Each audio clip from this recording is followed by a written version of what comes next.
Good afternoon, everyone. This is Christian with PerfectStockAlert.com, a 100% free service for smart investors and traders. All we ask in return, please refer a friend.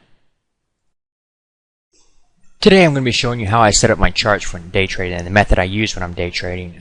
It's really simple methods. Let me get the tools here. And something that gets so simple some people miss it, but you're going to have price activity that you want to monitor. I'm using 5-day, 15-minute periods. You could change that if you wanted to 10 days if you wanted to, or 5-minute periods, on a 3-day chart or something like that. Whatever you feel comfortable with.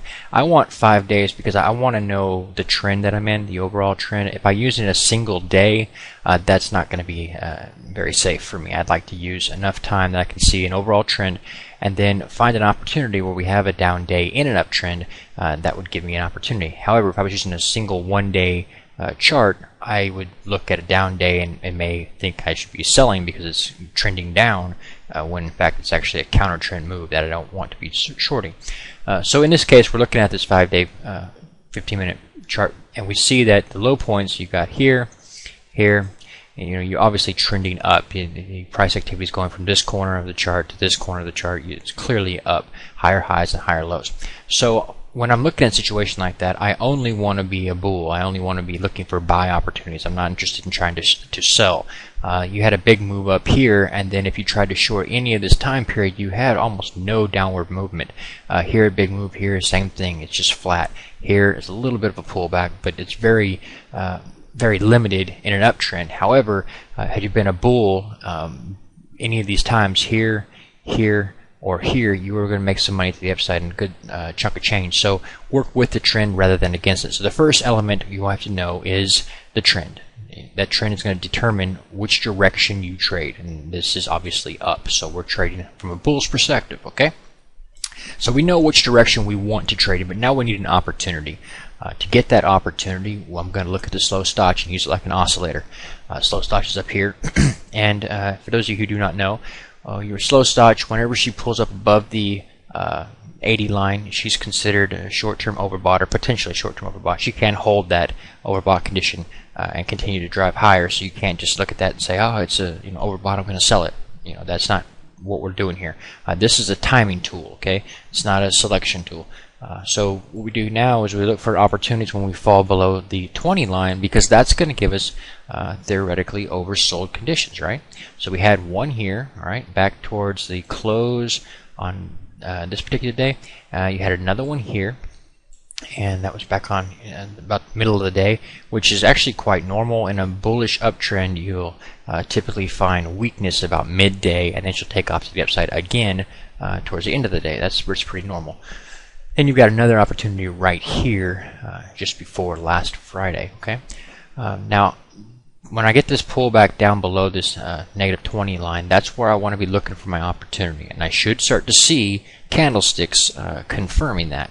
It'll be a hammer candlestick formation, an inverted hammer candlestick formation, or in this case we have a doji formation at the low. Those are 3 different types of candlesticks that all call for moves back to the upside. An inverted hammer is calling to a move back to the upside.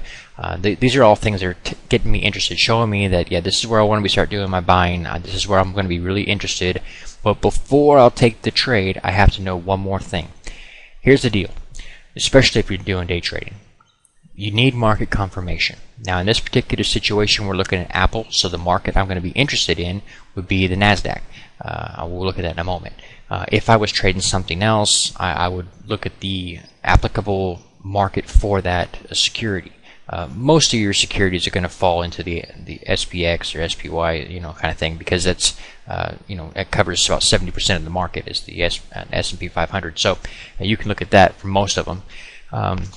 In this situation, you want to look at the market because 90% of stocks are going to follow the market higher or lower at any given point. So to stack those odds in your favor, you want to look at this and say, okay, it looks like it's bottoming here, but I don't know for sure. There's still a lot of room down here. It could fall. How do I know it's not going to? Well, the way you know that is you go find yourself the market and you see if it can go lower.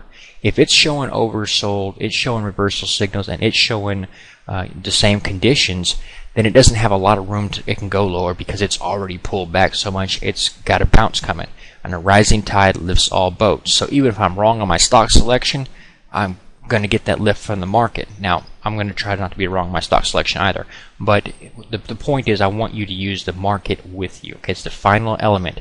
So let's go look at the NASDAQ. Here you can see we're looking at the NASDAQ, and this is the exact same time period, 5 days, 15-minute intervals, and you can see that about midday, right, we get the low in the NASDAQ, and at the same time you are below the 20 line on the slow stotch. Alright, so we got nice confirmation here. But just because we're in the buy position and we see we are looking at the timings being right and everything, we don't jump on board, okay? Even though we've got a bullish engulfing signal right here, we're not going to do it. We're going to sit back and wait. We're going to sit here, and we've got this high point here to look at, we've got this high point here to look at, and this one here. The most recent is this one right here. So this is the one we're going to be looking at right off the bat. We're looking to see this high get taken out. If this high gets taken out, we buy, period. And then this high got taken out about 2 o'clock, right? Okay, so let's go look at our Apple. Alright, before we do it, let me get the logic for you guys. The logic of the reversal here.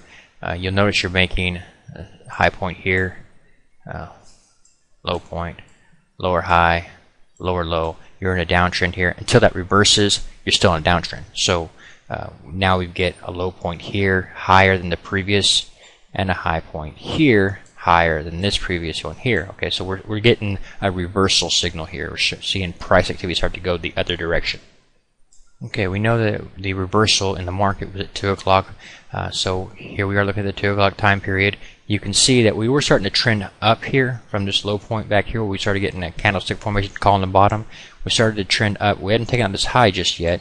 We're looking at that high, but we're already willing to buy because we know that everything was oversold on the chart. We had a reversal signal on the candlestick formation, so we're willing to buy even if it hasn't yet broken out yet. So we're doing our buying because the market reversed to the upside, and we're expecting it to push this guy higher. So sure enough, you get it just about 3 o'clock.